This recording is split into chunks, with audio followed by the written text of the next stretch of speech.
Ludmilla's anxiety mounted as she was led out of the clubhouse and over the swept garden lanes towards the royal villa. The waning light of the evening cast a fiery orange glow onto their surroundings as the shadows of the district lengthened over the pristine grounds surrounding the palatial building. Her guide continued to maintain her perfect posture even as she moved ahead. Back was held straight and hands arranged primly in front of her. The maid's hips did not sway, nor did her head bob as her measured gait carried her forward. Even her light adornment, a simple azure bow with a matching sash fixed into a cummerbund, did not infringe upon the image that she projected, that of a perfect and proper attendant. Though she lived in the rough and wild borderlands of the frontier and knew little beyond basic aristocratic conduct, the maid's composure was such that Ludmilla felt compelled to emulate the elements of her own form to match. As she did so, it invariably drew other comparisons between the maid and herself, which in turn fed into her growing anxiety. In figure and form, in grace and manner, Ludmilla seemed to fall conspicuously short on every front. She knew that the royal family of Riestais practiced a custom which employed young, unmarried noblewomen from prominent families as maids in Valencia Palace, but she imagined that the woman gliding across the cobblestones before her would easily overshadow any of them. It was said that the dignity and skill of a retainer reflected upon that of their master, both on the battlefield and in the court. If such an attendant served the Sorcerer King or even one of his vassals, no, especially if they did, then from what impossible heights of majesty did the Sorcerer King reign? She started to become light-headed as her sense of self continued to shrink, and after they passed into the entrance of the royal villa, she finally felt the need to speak out. "Hold please, wait." The maid responded immediately, slowing as she made a seamless turn to face her. Even this simple action seemed almost too graceful to be possible. "This isn't fair," Ludmilla cried out despairingly in her mind. She felt unbelievably rustic in the face of her conduct. For a moment, the maid examined her with an unreadable expression before smoothly spreading her skirts in a deep curtsy. "This one goes by the name of Yuri Alpha," her calm, mellow voice floated up in reply. "My most sincere apologies for not introducing myself earlier, Baroness Saradnik." Yuri Alpha rose with a warm smile. "How may I be of service?" That the maid had misinterpreted her mixed expression put a slight crack in her perfect image, but Ludmilla's distraught sensibilities lingered. "I cannot present myself to the Sorcerer King," she said. The taller woman coolly arched an eyebrow. "Do you mean to say that you are refusing the summons of the royal court?" Ludmilla's mouth fell open for a moment before she attempted to explain herself. "I mean to say that I am not in a presentable state," she said. "The clothes I am wearing are meant for travel on the open roads, my boots are soiled, I need some time to fix my improper appearance." She had covered quite some distance as she traveled with Momin, and she wasn't about to present herself to her king in a dusty kirtle and muddy boots. Her hair had been under her scarf for hours and she didn't even want to know what it had turned into along the way. Her mind went back to Countess Jesna and her reprimand. Indeed, she had been the only noble in the room dressed in such a way, clearly unready to attend to official business. Her bags had been taken away from the front desk of the clubhouse by a pair of maids that were instructed to deliver them to her accommodations, so she wasn't sure where they had disappeared to. Once again, she had been swept along by events and left in a confused and miserable state. "His Majesty is currently attending to business elsewhere," said Yuri Alpha.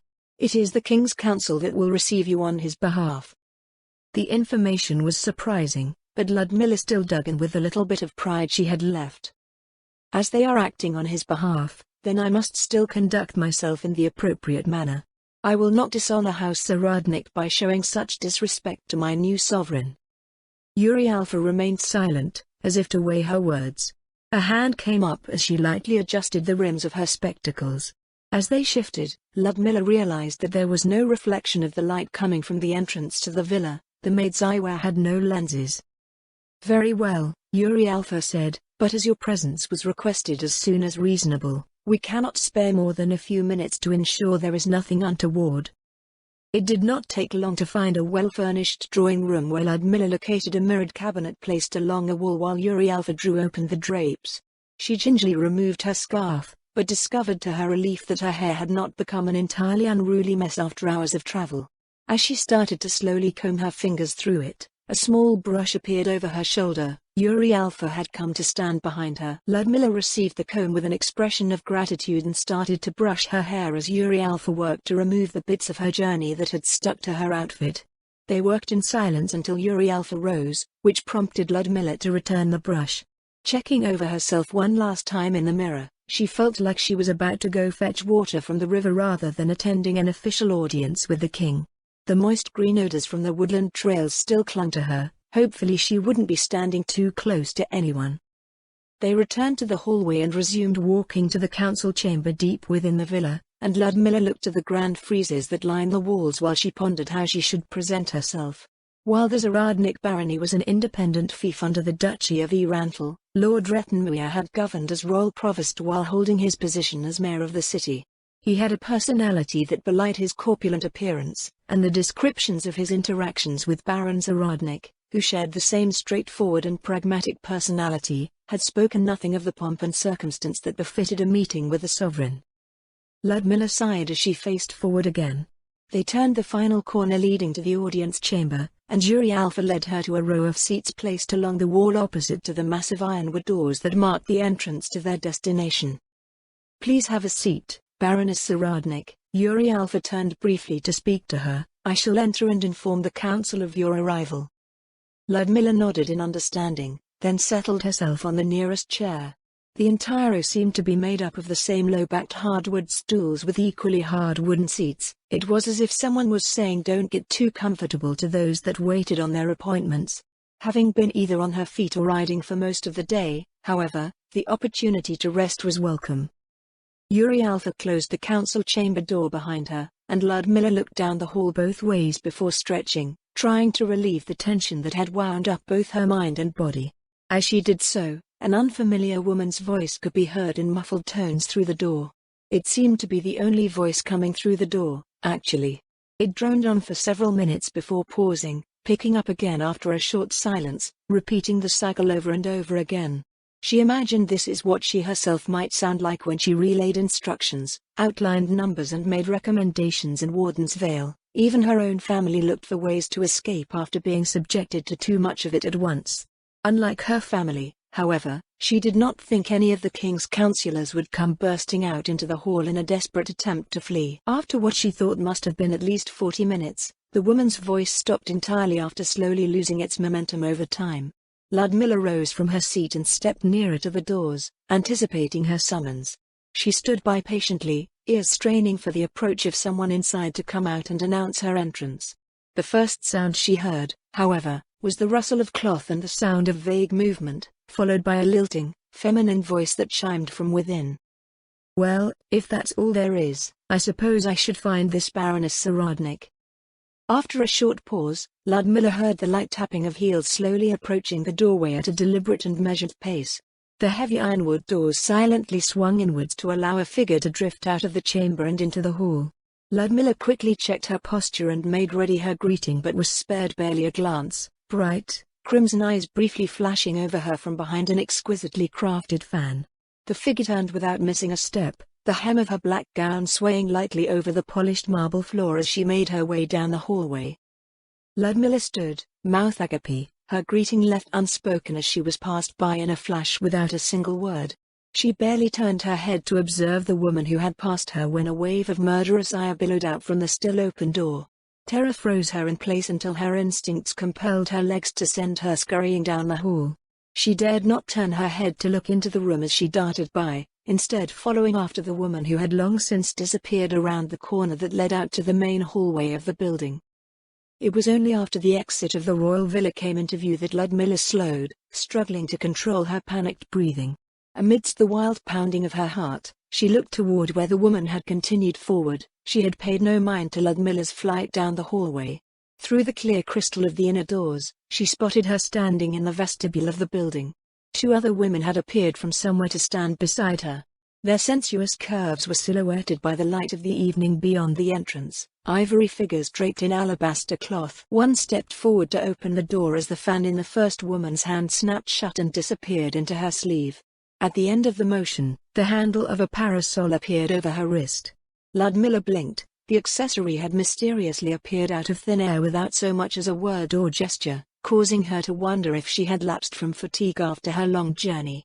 The remaining attendant paid no mind to this unexplained phenomena, however, bending at the waist with her arms held out before her. Ignoring the offer of assistance, her mistress left the vestibule, opening her parasol with a smooth motion and bringing it to rest over her right shoulder before proceeding down the lane through the villa gardens.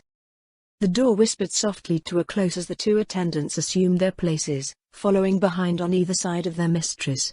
Ludmilla stepped forward to place her hands on the handles of the inner doors, then stopped. As her thoughts freed themselves of the haze of terror, she realized that while events had brought her to this point, she had no idea what she was to do now. The session of the royal court had apparently ended, but she was never brought in to present herself. No one had come to retrieve her, and the person that seemed to be looking for her had just walked away without a word. Was she to remain in the royal villa until whatever business she was brought in for was concluded? Should she continue following after the lady who had just left? Feeling completely lost, she wished Yuri Alpha or Momin would appear to explain what was going on to her. I suppose if woodlice become overly large, they cannot creep under doors. Just as she thought to look for Momin, cold and scornful words prodded her from behind. She turned with a start, finding that Nobe had at some point come into the hallway behind her. She stepped towards the vestibule where Ludmilla stood with her right hand still grasping the door, coming to a stop behind her. Long accustomed to her inhuman appearance, Ludmilla removed her hand from the door and faced the adamantite adventurer. Empty eyes looked upon her from a featureless face, but the beautiful visage superimposed over it wore an expression that mirrored the tone of the words that came before. It occurred to her that this was the first time that Nobe had spoken to her directly, but her desire to clear her own confusion spared her no time to ponder how she had been addressed. Momin, where? Ludmilla started to ask after Nobe's partner, but was cut off abruptly. Momin has left to attend to business elsewhere, Nobe said. There is no reason for you to linger here. A finger tapped impatiently on the adventurer's hip. Nobe looked at her expectantly, as if she might conveniently vanish at the end of her sentence. What about the summons? Ludmilla asked. The court seemed like it was adjourning. Am I to follow the lady that just left, then? It sounded like she was looking for me. She still did not understand what was going on, so her words simply spilled out in the direction of the adventurer as she asked weakly for guidance. Nobe succinctly provided an answer. The disinclined tone made it seem more like she was simply trying to get her out of the way. Lady Shiltir has claimed you in accordance to orders she has previously received from the Sorcerer King, she said. You are now hers. The Guardian Overseer has left your matters in Lady Shiltir's hands.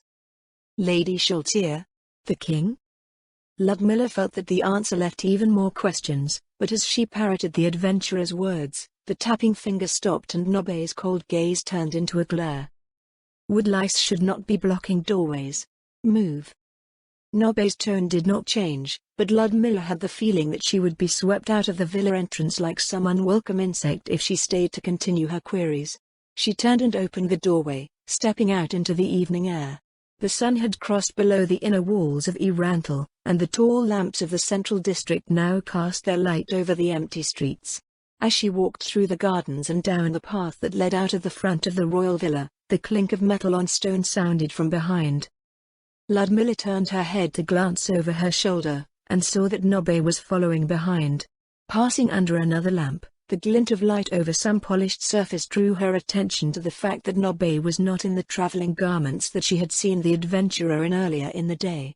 Nobe was dressed in a pitch-black dress with some white frills lining its hems, but its many plated segments denied the notion that she might be simply going out to enjoy some part of the city. Ludmilla had never seen a mage equipped in such armor before, but she had no doubts that the adventurer was equipped for combat. Your armor? Did something happen? Ludmilla attempted to start a conversation with the adventurer. To her surprise, Nobe responded. The Guardian Overseer has requested that I deal with an issue in the southwest. Ludmilla's pace slowed somewhat as she thought on Nobe's words. Did she mean out on the frontier? From what she saw, the way back from Warden's Vale had very little in the way of anything that suggested internal threats like bandits or roaming monsters. She raised her head from her thoughts as the adventurer walked past her. If it's something on the border, Ludmilla said, is there anything I can do to aid you? I know the lay of the land around my barony fairly well as the surrounding areas. If there's some information you would like. Lady Albedo has provided me with everything I require, Nobe curtly cut her off. Veering to the right, the adventurer stepped onto the path leading to the gazebo where they had arrived earlier in the evening. Ludmilla stopped to watch as the mage stepped onto the raised floor of the structure. With Warden's Veil abandoned, any incursion from the frontier would be met with no resistance, and adamantite adventurers were beyond the means of her family to hire. She could do little to repay the favor granted by Lady Albedo, the Guardian Overseer. But, in her current situation, she could at least express her gratitude. Thank you for your assistance. Ludmilla bowed her head slightly in Nobe's direction as the mage made preparations to depart. Nobe turned to look back at her with a strange expression on her human visage. Several seconds passed before her face relaxed a bit. Lady Shiltir is not one to be kept waiting, the adventurer told her. It is inadvisable to court her displeasure. With the parting word of caution, Nobe whispered a spell and vanished. Left alone with her thoughts in the empty garden, Ludmilla scanned the surrounding district. Though not much time had passed, she could not spot the figure of Lady Shiltir or her attendants anywhere. With little to achieve by standing around, she searched through the areas nearest to the main street, her head turning back and forth as she walked. Eventually, she stood in front of an imposing gatehouse that marked where the main promenade led south into the rest of the city and, with a tired sigh, she stepped across its threshold to take a look beyond the wall. The layout of Eranthal was suited to its nature as a fortress city. Though protected by 3 massive curtain walls, the arrangement of the streets was such that any invaders that did make it into the walls encountered a somewhat confusing urban labyrinth. There were no strongholds that were designed to resist hostile forces in each section following a breach, but there were also no clear and direct paths to anywhere important. Even the main thoroughfares followed winding routes through the buildings of the city on their way to the next set of gates. The nature of certain industrial areas within the main section of the city could be identified by sight and smell, but there were no clear written markings or directions to assist outsiders with navigation within or between the various parts of the city. To those unfamiliar with its ways, most of the city's layout would appear a random mix of shophouses, apartments, inns, warehouses and all manner of institutions such as temples, guilds and artistic venues. Outsiders themselves, her family would hire a wagon that would take them to the various warehouses where they would sell their goods to wholesalers, who would in turn make their living by reselling their inventory as the markets demanded. She recalled her younger self staring out from their hard seats as they wound their way through the veritable maze of streets, buildings and plazas. Even now, as her gaze followed the main road down the slope from the gate, she was under no illusion that she wouldn't quickly become lost the further she went from the central district's entrance. Lady Shiltir and her attendants should have stood distinct from any of the city folk, so she had thought to inquire after their passing with any citizens she could find nearby. However, it turned out that the streets beyond the inner walls were just as empty as those within them. Street lamps, less ornate than those in the central district, shone with the same intensity nonetheless, brightening the empty thoroughfares of the city which lay in still and eerie silence. Eranthal was a major trading hub as well as a staging ground for mercenaries and adventurers that worked jobs maintaining the nearby Katsa plains, providing escort to merchants and keeping the highways and roads of the surrounding countryside clear of threats. Even with the sudden and unexpected annexation, this work did not conveniently wait for anyone and the city should have at least had a certain amount of life in the streets. It was an odd sight that she would have normally given more thought towards, had her own business not been so pressing. Where could Lady Shiltir have gone? Frustration caused her to finally voice her thoughts aloud into the evening air. Without any leads to go by, she decided to turn back and see if there was any way that the administrative offices in the central district could help her locate the mysterious woman. The groan of metal coming from the direction of the gate caused her to slow mid-turn. Where the gate behind her should have come into her field of view, instead was a murky reflection of herself looking back at her. She faced a wall of dark, polished metal twice her size, gleaming in the twilight. The sound continued as the wall of metal shifted slightly. A movement out of the corner of her eye caught her attention. An arm covered in vambraces of similar material, draped in a tattered sleeve, was stretched out from behind what she now realized was a massive tower shield. The arm ended in a wicked gauntlet curled into a fist, and a single clawed finger protruded from it. As her gaze followed down the arm and eventually in the direction indicated by the finger, She realized that it was probably the answer to the question she had voiced to no one in particular. From her vantage below, she could only see the crest of a shining helm behind the top of the tower shield. The tall guard made no further moves and the cloak of its purple robe fluttered in the evening breeze, making a sound similar to that of a large banner. After standing awkwardly for a moment, Ludmilla silently nodded her head and towards the shield in thanks before heading in the direction indicated. Assuming a brisk pace, it wasn't long before she spotted Lady Sheltier's dark parasol. The pale figures of her attendants could be seen still flanking her as she strolled off casually barely 2 blocks ahead. It turned out that she had actually not gone far at all, but the erratic layout of Irantal was simply obscuring her line of sight. Breathing a sigh of relief, she slowed her pace and mulled over how to present herself and the issues that faced her family's domain. As she calmed down and ordered her thoughts, the monumental task that lay before Ludmilla formed a growing list of problems in her head.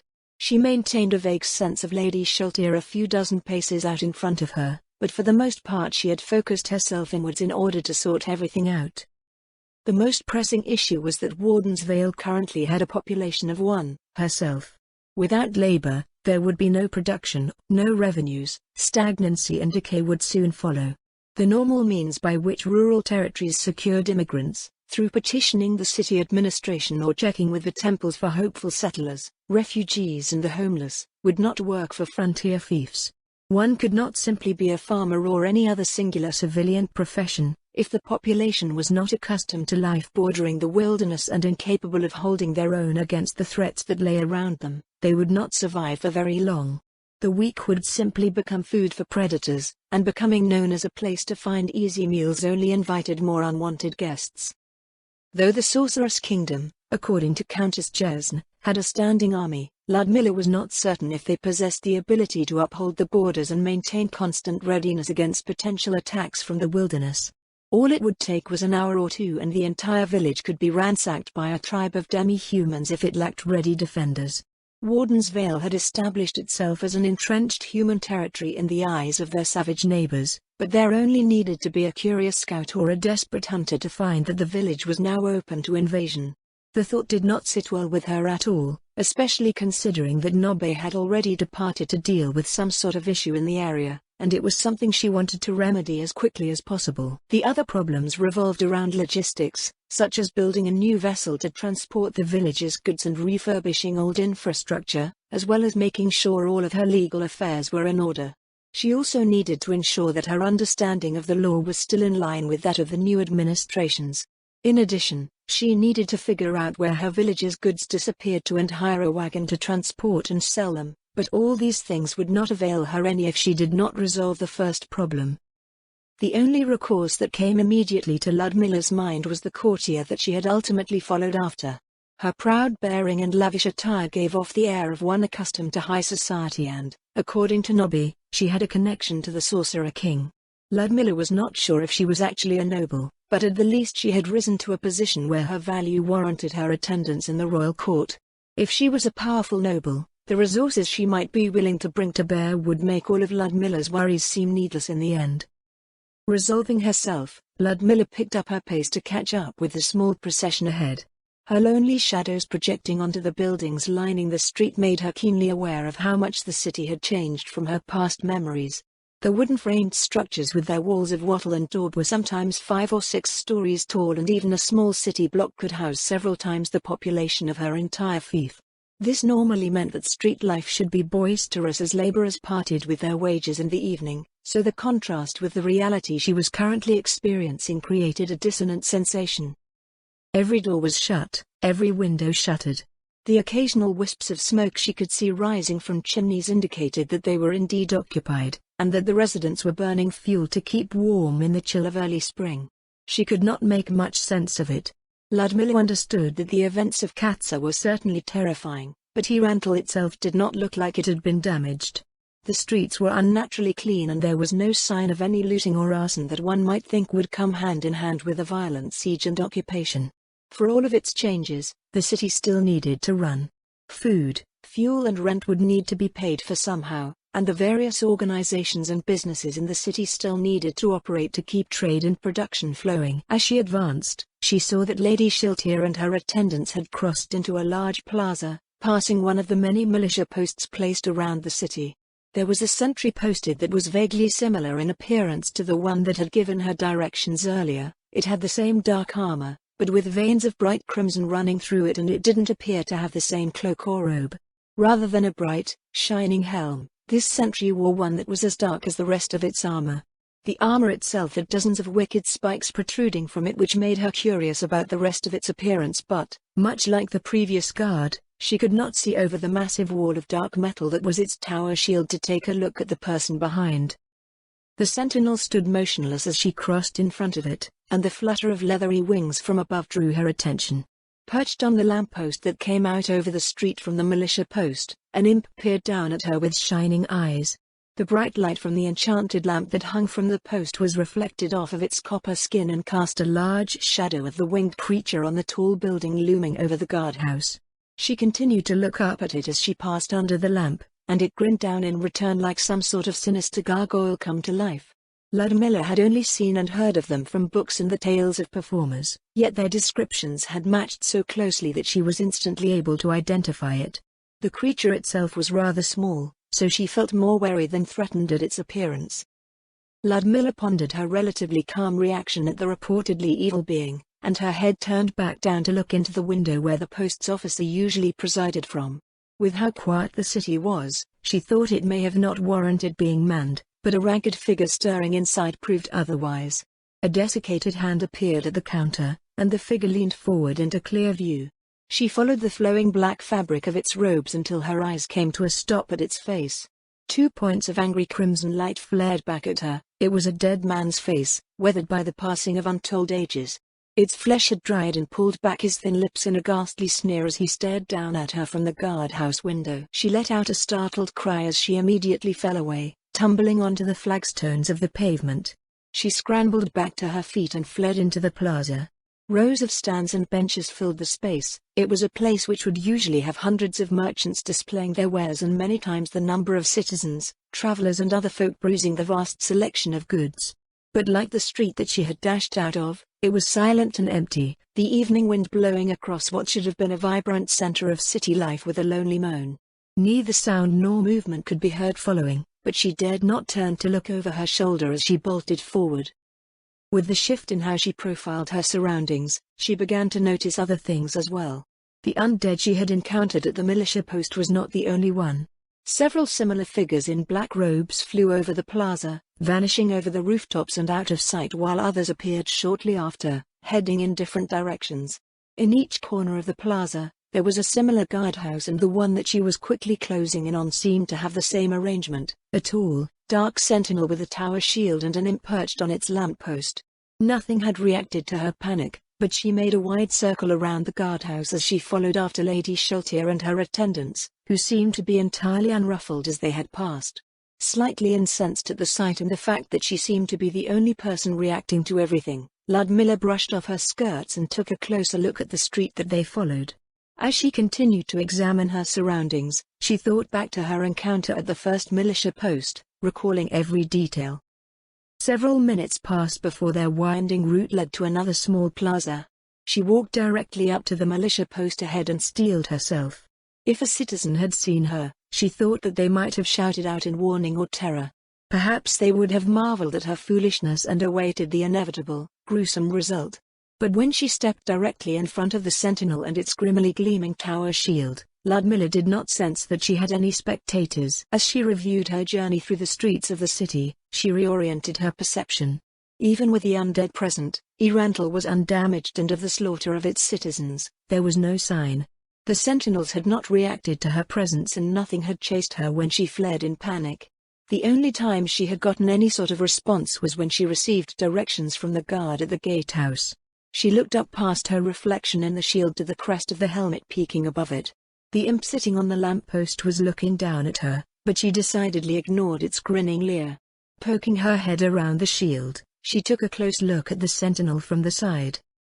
Eyes that glowed with angry crimson light glared back down at her, but the sentinel did not stir beyond its notice. As Ludmilla registered the features behind the open face of its helm, she had no doubt that this sentinel was undead. She suspected that every one of the dark, armored warriors she had walked by were also undead, but their behavior was unlike any undead she had seen before. Occasionally, the wilderness tribes in the upper reaches would have conflicts between themselves, and the dead bodies resulting from their battles would be washed downstream. These corpses would occasionally result in undead-like skeletons and zombies that pulled themselves out of the water, drawn to the abundant life in Warden's Vale. They would immediately chase after the hundreds of geese wandering around the marshy floodplain, which created an endless, annoying racket until a handful of villagers showed up to put an end to it. Since she couldn't even sense how strong they actually were, these undead were far more powerful than the skeletons and zombies that occasionally popped up in the barony, but they seemed to care nothing for the living beyond observing them. While they did not exactly seem to be inclined to interact with her like human militia might, they were sentries all the same. Ludmilla turned and stepped away from the sentinel, walking past the guardhouse. Looking into the window, she saw there was the same type of undead that had startled her witless before staring back at her.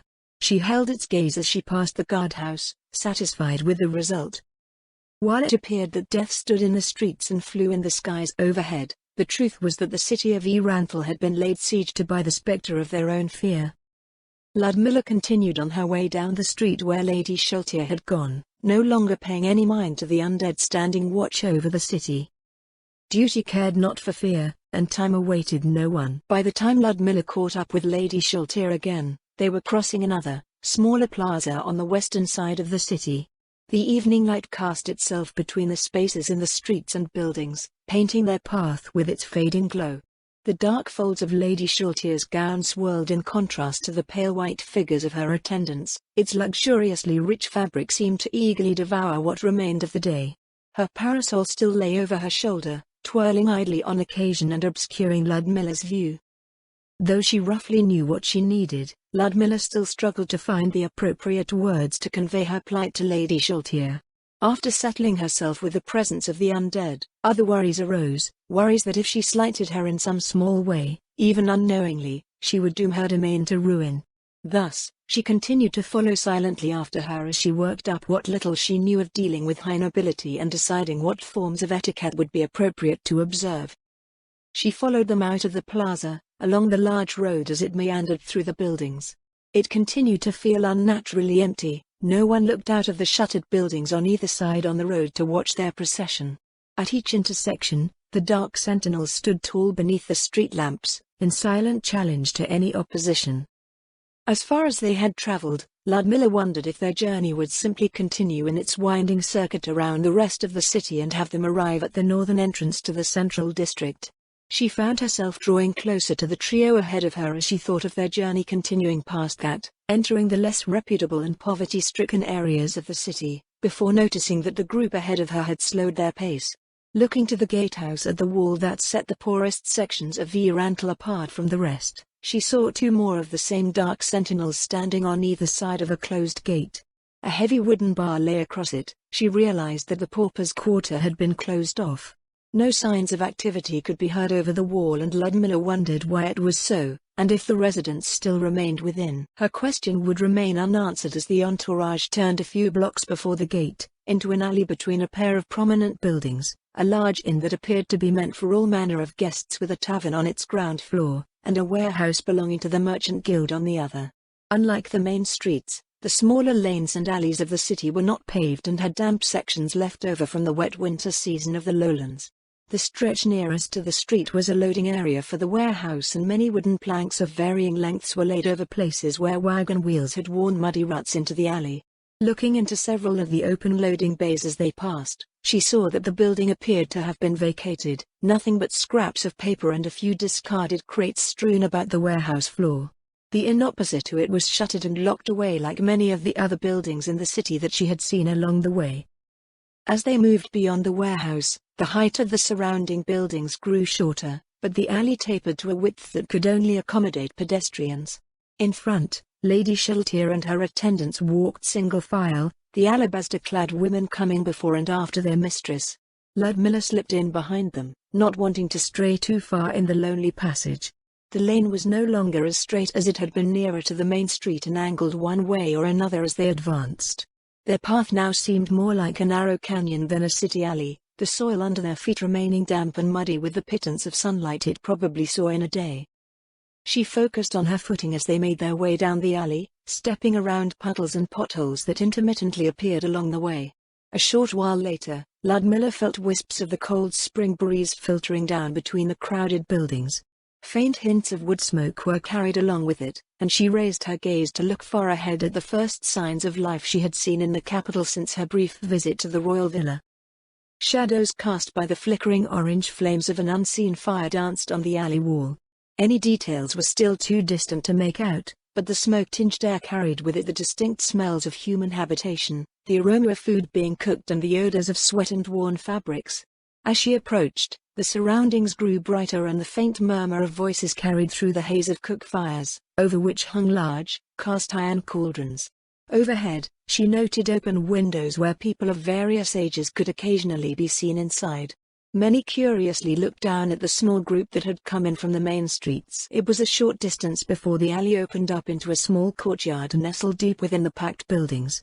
Tall braziers had been placed at the corners of a crudely cobbled square and several men and women stood about them, speaking amongst themselves in low tones. Despite signs of having been cleaned up recently, there was no hiding the age of the buildings that surrounded the open space. Yellow and brown watermarks stained the walls. Patches of whitewash and old clay plaster could be seen all along them. This tiny pocket deep in the bowels of the city seemed to have been forgotten by time, a throwback to an age when the city was still young, the streets and buildings less grandiose. Even the materials used to construct the buildings and the layout of the yard seemed fashioned in an entirely different style to the main thoroughfares of the cosmopolitan city that they had left behind along with its paved roads. Perhaps only those that lived nearby even realized that the hidden plaza existed. A middle-aged man bearing an unmarked load over his shoulder crossed in front of them, bending slightly in respect to the group as he passed by. His gaze lingered on the women but his pace did not slow as he vanished into the narrow alley to wherever his destination lay. Going by the reaction of the people who noticed them, it was not the first time they had seen Lady Shiltir and her attendants in this secluded little pocket of the city which was well out of sight and away from the undead sentinels. The way the people carried themselves and interacted amongst one another marked them plainly as common folk, but they did not have the fresh appearance of villagers in more rural areas like Warden's Vale. Though they appeared to have done what they could to maintain their appearance, many had worn clothing marked with the grime, soot and sweat of city life. These were the citizens that worked in the alleys and buildings behind the pristine storefronts, guild offices and warehouses of Iranthal, the hands and feet and backs supporting the city's twin pillars of commerce and industry. As Lady Shiltir made her way towards the center of the plaza, Ludmilla looked for a place where she could quietly observe its people without getting in the way. Two women standing under one brazier took note of their passage and after a quick exchange, one of them hurried off into the short doorway of a nearby building. The remaining woman turned to approach one of Lady Shiltir's attendants. Standing in an unoccupied space behind the group, Ludmilla could not make out what the woman was saying as she bowed her head, but the low, plaintive tone made it seem like a petition of some sort. The attendant remained silent and made no motions as she heard the woman out. With the sound of the woman's voice in the background, Lady Shiltir and her remaining attendant made their way to a small pile of crates where another attendant with a slightly different hairstyle stood with a clipboard in hand. Their mistress stopped and turned to survey the surroundings, looking back towards the way they had come and the small groups of people going about their evening. The other attendant had moved forward to meet the woman standing at the crates, who began to speak at length with the clipboard held in front of her, gesturing at intervals with some sort of pen in her other hand. The mannerisms of a warehouse clerk were at odds with her fine appearance, and Ludmilla observed bemusedly from the side as the two conferred quietly between themselves. The return of the first attendant caused Ludmilla to turn her attention back to where Lady Shiltir stood near the middle of the yard. She continued to stand with her back turned to her as she listened to what the attendant had to say. 4 long shadows extended from her figure, cast by the braziers in each corner, dancing across the ground as the fires flickered and crackled around her. The parasol had disappeared somewhere and the long fan had returned to her left hand.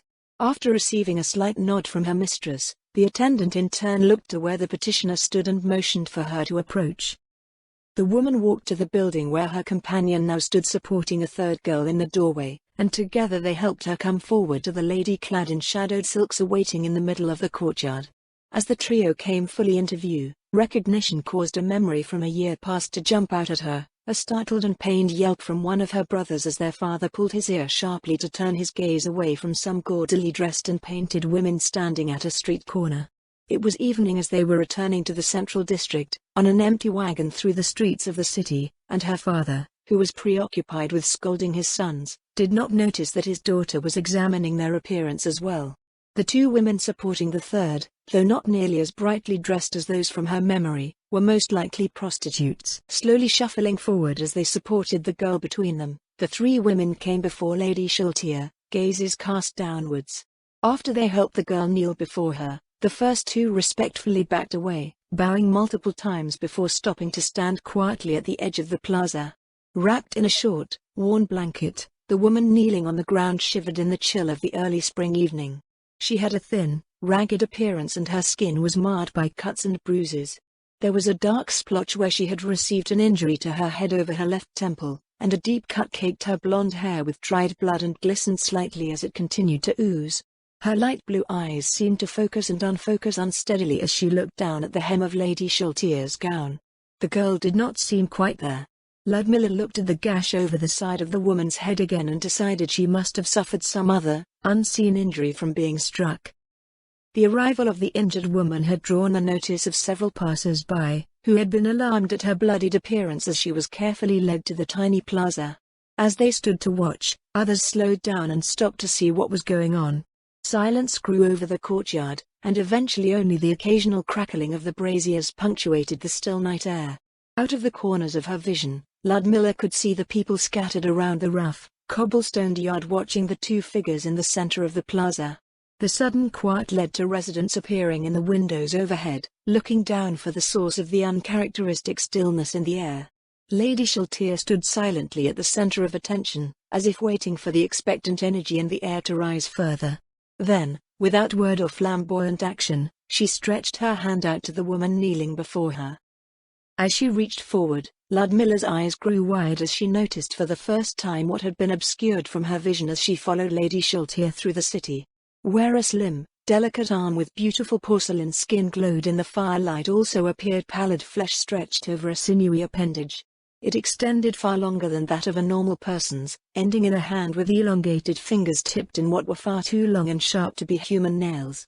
As she cupped her chin, the woman showed no reaction to this monstrous sight and Ludmilla understood that it was something that she alone was perceiving through her talent. Ludmilla's mind whirled, trying to understand what she was seeing. Lady Shaltia tipped the woman's chin upwards to face her fully and, after a moment, her clear, feminine voice could be heard across the plaza. Regenerate. A bright, magical glow briefly pulsed over the woman and the bruises visible on her face and body faded away without a trace. The gash over her temple closed as the spell mended the cuts on her skin. The girl blinked as the pain that must have accompanied her injuries slowly subsided. Her jaw worked as if to speak, but the fingers grasping her chin maintained their firm hold. Lady Shaltia's voice sounded again. Remove disease. A second, dimmer, glow issued over the woman. This time she froze in place, eyes looking up at Lady Shaltia. In the silence that followed, a tear rolled down one of the woman's cheeks, then the other. All at once, she collapsed to the ground, sobbing quietly. By the third shuddering breath, her quiet, racking sobs had grown to a wail that filled the night air. The woman tightly grasped the hem of Lady Shaltia's dress, pouring into it a life of desperation and anxiety, of fear and shame. At the edge of the plaza, the two women that had brought their companion forward were wiping tears away as well. Though the weeping woman clinging to her dress was at least half again Lady Shaltia's height, her small figure did not budge. Indeed, it seemed that she paid the weeping woman at her feet no mind at all, instead intent on once again observing her surroundings.